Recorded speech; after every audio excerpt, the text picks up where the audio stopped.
تو یہ جو ایک بنو امیہ کا بندر احسن باکسر نامی ایک شخص ناصبی بریلوی، اس نے اہل سنت اور اہل تشیع دونوں کے ہاں جو ایک کامن پرسنالٹی ہیں، ہم انہیں 12واں خلیفہ کہتے ہیں اس امت میں، آخری مجدد، اور اہل تشیع انہیں 12واں امام کہتے ہیں۔ دونوں اعتبار سے رسپیکٹیبل پرسنالٹی سیدنا امام محمد بن عبداللہ المہدی رضی اللہ تعالیٰ عنہ علیہ السلام کی شان میں اس نے گستاخی کی ہے، بلکہ گستاخی کا لفظ پہلی بار اگر 100% اپلائی ہوتا ہے نا تو اس کی اس خباثت کے اوپر ہے کہ اس نے ننگی گالیاں دی ہیں۔ وہ اتنی بازاری لینگویج ہے کہ اگر آپ کسی دنیا دار شخص کو بھی سنائیں تو وہ کہے گا یار اس لیول پہ اتر کے بھی کوئی شخص اتنی بڑی ہستی جو اہل البیت سے ہیں انہیں گالیاں نکال سکتا ہے، اتنی ننگی گالیاں جو انسان کے تصور میں بھی نہیں کبھی آتی۔ سب سے پہلے تو اب امتحان ہے ان مولویوں کے اوپر جو گلے پھاڑ پھاڑ کر، چاہے وہ وہابیوں میں سے ہوں دو بھائی، چاہے وہ بریلویوں میں سے ہوں، خواہ وہ دیوبندیوں میں سے ہوں، جو اپنے آپ کو عظمت صحابہ اور اہل بیت کا چیمپئن سمجھتے ہیں، ان میں سے کسی کا آپ نے کوئی بیان سنا ہے کہ جو اتنی بڑی گستاخی کہ جس میں امام مہدی علیہ السلام کو مخاطب کر کے ننگی گالیاں دی ہیں ایک ناصبی بریلوی مجہول الحال بندر نے، کہ وہ اسے کنڈیم کریں؟ ویسے یہ گلے پھاڑ کے کہتے ہیں کہ ہم ساروں کے دفاع کے لیے نکلیں گے، یہ صرف بنو امیہ کے خدمت گزار ہیں، اس سے زیادہ انہیں کسی کے ساتھ کوئی ہمدردی نہیں ہے، نہ کسی خلیفہ راشد کے ساتھ انہیں کوئی ہمدردی ہے، نہ اہل البیت کے ساتھ کوئی ہمدردی ہے۔ تو ان کے چہرے کے اوپر جو ایک یہ نقاب تھا نا، وہ اللہ کے فضل سے اس واقعے کے بعد اتر گیا۔ یہی بندر کی ٹرم پھر اللہ کے محبوب صلی اللہ علیہ وآلہ وسلم نے اپنی امت میں بنو مروان بنو امیہ کے لیے استعمال کی۔ المستدرک للحاکم میں اور مسند ابی یعلا کے اندر صحیح سند کے ساتھ یہ حدیث موجود ہے۔ سیدنا ابو ہریرہ رضی اللہ تعالیٰ عنہ کہتے ہیں کہ رسول اللہ صلی اللہ علیہ وآلہ وسلم نے اپنی وفات سے چند دن پہلے ایک خواب دیکھا۔ آپ نے خواب میں دیکھا کہ آپ کے ممبر کے اوپر بنو مروان بنو حکم کے بندر اچھل کود رہے ہیں۔ آپ صلی اللہ علیہ وآلہ وسلم گھبرا کر اٹھے، اور حضرت ابو ہریرہ رضی اللہ تعالیٰ عنہ کے الفاظ ہیں کہ آپ صلی اللہ علیہ وآلہ وسلم نے جب یہ خواب بیان کیا تو پھر اپنی وفات تک آپ کو کسی نے مسکراتے ہوئے نہیں دیکھا۔ آپ کو یہ غم لاحق ہو گیا کہ آپ کی وفات کے بعد آپ کی امت کے اوپر یہ لوگ مسلط ہو جائیں گے، یعنی ممبر پر بیٹھنے کا مطلب یہ ہے کہ یہ حکمران بن جائیں گے، اور وہ بن گئے۔ تو وہ سہل ابن سعد الساعدی جو شیعان علی میں سے تھے اور سینئر اصحاب میں سے تھے، ان کو بلا کے کہتا ہے کہ آپ ممبر پر آ کر حضرت علی کے اوپر سب کرو۔ نعوذ باللہ، بخاری میں تو الفاظ ہے سب۔ اس کی وجہ سے جو مفتی تقی عثمانی صاحب ہیں انہوں نے امت کو دھوکہ دیا۔ وہ کہتے ہیں ذکر حدیث میں کہیں موجود ہی نہیں کہ یہ بنو امیہ لعنت کرواتے تھے، صرف سب کا لفظ موجود ہے اور سب کا مطلب ہے تنقید۔ اچھا، حضرت علی پہ تنقید کرنا آپ کے نزدیک جائز ہے کیا؟ اور ان کا میں نے جھوٹ پکڑ لیا۔ اگر مفتی اعظم پلانٹ ارتھ دیوبند یہ کام ڈال رہا ہے ان کے ساتھ تو باقی تو شاہی کوئی نہیں، یا تو اس نے جھوٹ بولا ہے یا پھر وہ جاہل ہے، اسے پتہ نہیں تھا ذکر حدیث میں موجود تھا۔ بخاری کی یہ حدیث ہے، مسلم میں آئی ہے 6229، اس میں الفاظ ہے، اس نے کہا لعن اللہ ابو تراب، کہو کہ مٹی والے ابو تراب علی ابن ابی طالب پر لعنت، نعوذ باللہ۔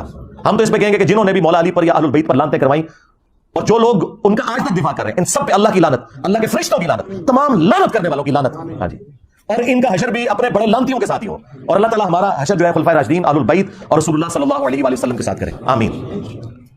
لہٰذا جو مسلم شریف میں حدیث موجود ہے کہ سعد ابن ابی وقاص کو ابھارا امیر شام نے کہ آپ علی ابن ابی طالب پر سب کیوں نہیں کرتے، وہاں سب کا مطلب لعنت ہی لیا جائے گا، اور وہ حدیث کے قرائن بھی بتا رہے ہیں، بلکہ خود ابن تیمیہ نے منہاج السنہ میں مانا ہے کہ یہ سب کرنے کا حکم دیا اور سعد ابن ابی وقاص نے انکار کیا۔ الٹا انہوں نے مولا علی کی 3 فضیلتیں بیان کر دی اور کہا کہ ان میں سے ایک بھی مجھے مل جاتی سرخ اونٹوں سے بہتر ہوتی۔ اچھا، یہ سیم جو مسلم کی حدیث ہے نا 6220، سیم 100% اسی سند کے ساتھ، ایک راوی کا بھی فرق نہیں ہے۔ سنن نسائی الکبریٰ میں امام نسائی نے خصائص علی والے چیپٹر میں لی ہے، اور وہاں آگے پتہ کیا الفاظ ہے؟ وہ حضرت سعد ابن ابی وقاص کا بیٹا کہتا ہے کہ پھر جتنے دن حضرت معاویہ مدینہ رہے تو حضرت علی کی تنقیص کا ایک جملہ اپنی زبان سے نہیں نکالا، جو میرے باپ نے ان کو ڈانٹا تھا نا، ایک جملہ حضرت علی کے بارے میں بعد میں نہیں بولا انہوں نے۔ اس سے یہ پتہ چل گیا کہ وہ حضرت علی کے بارے میں برے جملے بول رہے تھے، کیونکہ امام نووی کہتا ہے کہ وہ تو بڑے معصومانہ انداز میں پوچھ رہے تھے کہ اے صاحب مجھے حضرت علی کی کوئی فضیلت سنائیں، یہ لوگ کیوں حضرت علی پہ لعنتیں کرتے ہیں، تاکہ مجھے وہ فضائل پتہ چل جائے۔ اگر یہ بات ہوتی تو اینڈ والے الفاظ ہوتے کہ جتنے دن وہ مدینہ رہے تو حضرت علی کی تنقیص کا ایک جملہ نے اپنی زبان سے نکالا، مراد یہ کہ وہ خود ہی کر رہے تھے سب کچھ۔ باقی کافی ساری روایتیں وہ آپ کو انشاءاللہ میرے ریسرچ پیپر میں مل جائیں گی، اور یہ تاریخی روایتیں نہیں ہیں، یہ احادیث کی کتابوں میں ہیں، اور یہ محدثین میری ویڈیوز دیکھ کے گمراہ نہیں ہوئے تھے۔ ہاں جی، میں ان کی کتابیں پڑھ کے انورٹڈ کامز میں گمراہ ہوں، ٹھیک ہے۔ لیکن اہل سنت اور اہل تشیع دونوں اس بات کے اوپر متفق ہے کہ قرب قیامت سے پہلے پوری دنیا کے اوپر مسلمانوں کی حکومت قائم ہونی ہے انشاءاللہ تعالی، اور یہ وہ وعدہ ہے جو اللہ تعالیٰ نے قرآن حکیم میں کم از کم 3 جگہ پر اپنے محبوب صلی اللہ علیہ وآلہ وسلم سے کیا ہے، سورہ التوبہ کے اندر، سورہ الفتح میں، اور سورہ الصف میں۔ هو الذی ارسل رسولہ بالہدی ودین الحق لیظہرہ علی الدین کلہ، وہی اللہ ہے جس نے اپنے محبوب صلی اللہ علیہ وآلہ وسلم کو الہدا یعنی قرآن کے ساتھ اور دین حق کے ساتھ مبعوث کیا تاکہ اسے تمام ادیان کے اوپر غالب کر دیں۔ وَلَوْ كَرِهَ الْمُشْرِكُونَ، خواہ مشرک اس کا برا ہی مان جائیں، اللہ تعالیٰ نے اس دین کو غالب کرنا ہے تمام ادیان کے اوپر. یہ اللہ تعالیٰ کا وعدہ ہے. مسند احمد میں حدیث ہے کہ اللہ کے محبوب صلی اللہ علیہ وآلہ وسلم نے فرمایا کہ قیامت اس وقت تک قائم نہیں ہوگی جب تک دنیا کے ہر گھر میں میرا پیغام نہ پہنچ جائے اور لوگ چاہتے ہوئے یا نہ چاہتے ہوئے اس دعوت کو قبول نہ کر لیں. اچھا اس زمانے میں تو یہ بڑا مشکل تھا کہ ہر گھر میں کیسے پہنچے گا. سرکار آج دیکھ لیں انٹرنیٹ, گھر کیا گھر کی کوٹھڑی میں بھی انٹرنیٹ کے سگنل آ رہے ہیں, کسی غار کے کونے میں بھی آپ جا کے بیٹھ جائیں وہاں پہ بھی سگنل آ رہے ہیں. تو یہ دعوت تو پہنچ چکی ہے اور لوگ قبول کریں گے اسے انشاءاللہ تعالیٰ. اور پوری امت لیول کے اوپر جو خلافت علی منہاج النبوہ ہے وہ عمر بن عبدالعزیز کے دور میں نہیں آئی ہے, نہ خلفائے راشدین کے دور میں آئی ہے, وہ قرب قیامت میں ہی آنی ہے جب پوری دنیا کے اوپر مسلمانوں کا غلبہ ہوگا. آج تک امت میں یہ وقت نہیں آیا کہ پوری دنیا پہ مسلمانوں کا غلبہ ہو. تو اس سے مراد یہ پانچواں جو دور ہے وہ امام محمد مہدی رضی اللہ تعالیٰ عنہ علیہ السلام کا دور خلافت ہے انشاءاللہ تعالیٰ. ہم نہ دیکھ سکے, ہماری آنے والی نسلیں انشاءاللہ ضرور اسے دیکھیں گی. اور امام مہدی کے لیے میں نے آپ کو پہلے بھی بتایا کہ یہ ضروری ہے کہ ان کے آنے سے پہلے فرقے ختم ہو جائیں. ادروائز سنیوں میں آ گئے تو شیعہ نے نہیں ماننا, شیعہ میں آ گئے تو سنیوں نے نہیں ماننا. یہ ذہن میں رکھیے گا. تو پہلے تو لوگوں کو سمجھ نہیں آتی تھی کہ یہ کیسے ہوگا کہ اتنی بڑی فرقہ واریت کی دراڑ ختم ہو. لیکن دیکھیں اللہ تعالیٰ نے ہمارے اس چھوٹے سے پلیٹ فارم کی برکت سے ہماری زندگی میں ہمیں ان 12 سالوں میں وہ کچھ دکھایا کہ 1200 سال کی جو گمراہی تھی فرقہ واریت کی, اللہ تعالیٰ نے اسے کیسے ختم کیا. ہمارا ایک نعرہ ہی سب کو لے گیا کہ میرے نبی سا ہے ہی کوئی نہیں, تیرے بابے تھے شاہ ہی کوئی نہیں. تو لوگ دوبارہ سے رسول اللہ صلی اللہ علیہ وآلہ وسلم کی مبارک ذات کی طرف متوجہ ہوئے ہیں. اہل البیت کا مقام انہیں پتہ چلا ہے, خلفائے راشدین کی عظمت ان کے دلوں میں جاگی ہے الحمدللہ. اور فرقوں کے بزرگ بابوں سے جان چھوٹ گئی ان کی. جس طرح توحید میں وہ ایک اللہ کے ماننے والے ہو گئے, اسی طریقے سے اطاعت میں وہ بابوں کی بجائے ایک اس شخص کے ماننے والے ہو گئے کہ جس کی قبر مدینے میں ہے. صلو علی محمد و آل محمد, اللہم صلی علی محمد و علی آل محمد. اللہ تعالیٰ کا یہ وعدہ ہے کہ جو لوگ ایمان لائیں گے اور نیک اعمال کریں گے اللہ تعالیٰ انہیں ضرور بالضرور دنیا میں خلافت دے گا, حکومت دے گا. یہ جو آیت ہے نا سورہ نور کی آیت نمبر 55, اس کے کانٹیکسٹ میں حافظ ابن کثیر نے یہ پوری بحث کی ہے اور 12 خلیفوں والی حدیث بخاری مسلم کی نقل کر کے انہوں نے کہا کہ اس حدیث سے کوئی یہ مطلب نہ لے کہ یہ حضور کے فوراً بعد شروع ہو جائیں گے. انہوں نے کہا فوراً بعد جو ہے وہ 4 ہی ہیں, ابو بکر, عمر, عثمان اور علی, اور حسن ابن علی کے 6 مہینے بھی حضرت علی کی خلافت کے دور میں ہی آتے ہیں. اور پھر وقتاً فوقتاً خلیفہ آئیں گے جس طرح عمر بن عبدالعزیز آئے, اور آخری خلیفہ ہوں گے امام محمد مہدی.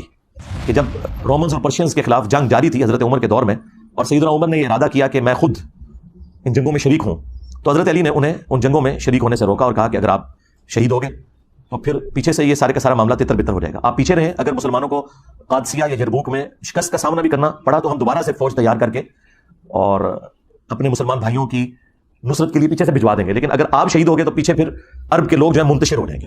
یہ پورے کا پورا خطبہ شیعہ کے ہاں نہج البلاغہ میں 2 جگہ یہ خطبات موجود ہیں.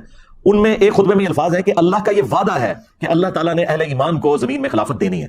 یعنی یہ سورہ نور آیت نمبر 55 کی طرف مولا علی کا اشارہ تھا کہ جو خلفائے راشدین کو اللہ تعالیٰ غلبہ دے رہا ہے یہ اسی خلافت کا حصہ ہے جو اللہ تعالیٰ نے قرآن میں وعدہ فرمایا. تو یہ بہت بڑی دلیل ہے اس حوالے سے کہ مولا علی علیہ السلام خلفائے راشدین کی حکومت کو اللہ تعالیٰ کی طرف سے انعام سمجھا کرتے تھے الحمدللہ. اور پھر یہ 12 احادیث ان لوگوں کے لیے بھی لمحہ فکریاں ہیں جنہوں نے اس امت میں تقلید کے نام کے اوپر ایک فتنہ کھڑا کیا, اور انہوں نے یہ کہا کہ 4 اماموں میں سے ایک امام کی تقلید ضروری ہے, ادروائز آپ گمراہ ہو جائیں گے. تو میرا یہ معصومانہ سوال ہے کہ جس امام نے قرب قیامت میں آنا تھا یعنی امام محمد مہدی رضی اللہ تعالیٰ عنہ علیہ السلام, ان کے بارے میں تو درجنوں حدیث موجود ہیں, اور تمہارے بنائے ہوئے امام جنہوں نے ریٹائر نہیں ہونا, دیکھیں ریٹائر نہیں ہو رہے نا, وہ کہہ رہے ہیں آج بھی تقلید انہیں کی کرنی ہے. حالانکہ آج 80% مسائل جو ہے نا وہ جدید ہیں جن کا امام حنیفہ, امام شافعی, امام احمد بن حنبل, امام مالک کو پتہ ہی نہیں ہے کہ اس وقت دنیا میں کیا مسائل ہیں. ان میں ان اماموں کی توہین نہیں کر رہا, ان کے نام پہ جو فرقے کھڑے ہوئے ہیں نا ان کو ٹارگٹ کر رہا ہوں. اگر ہم آج عیسیٰ ابن مریم کے حوالے سے کرسچنس کو جھنجھوڑتے ہیں تو اس کا مطلب یہ نہیں کہ ہم عیسیٰ ابن مریم کی توہین کر رہے ہیں. تو جن اماموں نے ریٹائر نہیں ہونا بقول ان کے بارے میں کوئی حدیث ہے, اور جس نے قرب قیامت میں آنا تھا ان کے بارے میں تو حدیث موجود ہے. اس کا مطلب ہے کہ یہ انہوں نے خود جعلی عقیدہ تقلید کر گھڑے. ہاں آپ امام اگر ایکسپرٹس کے طور پر کہیں تو سرکار وہ تو جتنے بھی امت میں بڑے بڑے علماء جنہوں نے اس امت کو کنٹریبیوٹ کیا ہے وہ سارے ہمارے امام ہیں, چاہے وہ امام بخاری ہوں, امام مسلم ہوں, باقی محدثین ہوں, فقہا ہوں, امام حنیفہ, امام شافعی, احمد بن حنبل, امام مالک رحمہ اللہ اجمعین, یہ سب کے سب ہمارے امام ہیں.